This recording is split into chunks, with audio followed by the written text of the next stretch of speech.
Salih abi çağır.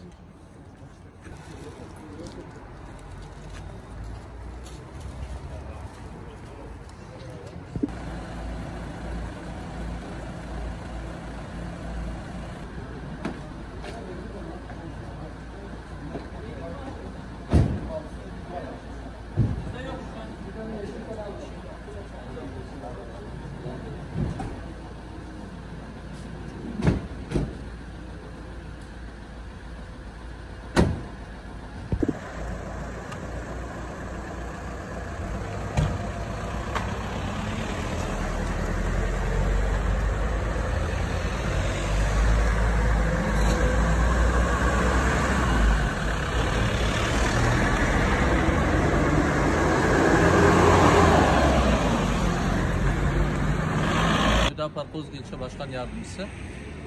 Başta yaşanan bu depremden dolayı vefat eden kardeşlerimizin tamamına Yüce Rabbimizden rahmet diliyoruz. Yaralılara acil şifalar diliyoruz. Bizler de Hüdapar Kozlu İlçe Teşkilatı olarak üye ve gönüllülerimizin katılımıyla depremin yaşandığı ilk saatler itibariyle alandaydık, sahadaydık. Elhamdülillah şu anda Maraş'a kardeşlerimize destek olma adına gidiyoruz. Rabbim şimdiden kendisi için kabul buyursun. Allah razı olsun. Özellikle orada ölenlere Allah rahmet eylesin, yaralılara şifa versin. Yani orada çok üzücü bir olay oldu. Tüm Türkiye'nin başı sağ olsun. Yani Umut Kervanı olarak, gönüllü olarak gidiyoruz oraya. Orada yaralı olan arkadaşlara, kardeşlere yardım etmek için gidiyoruz. Allah hepsinin yardımcısı olsun inşallah.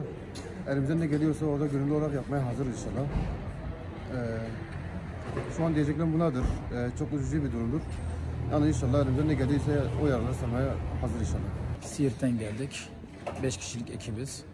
5 kişi de kurtarandan olmak üzere toplam 10 kişiyiz. Birkaç gündür yardım tırlarımızı gönderiyorduk.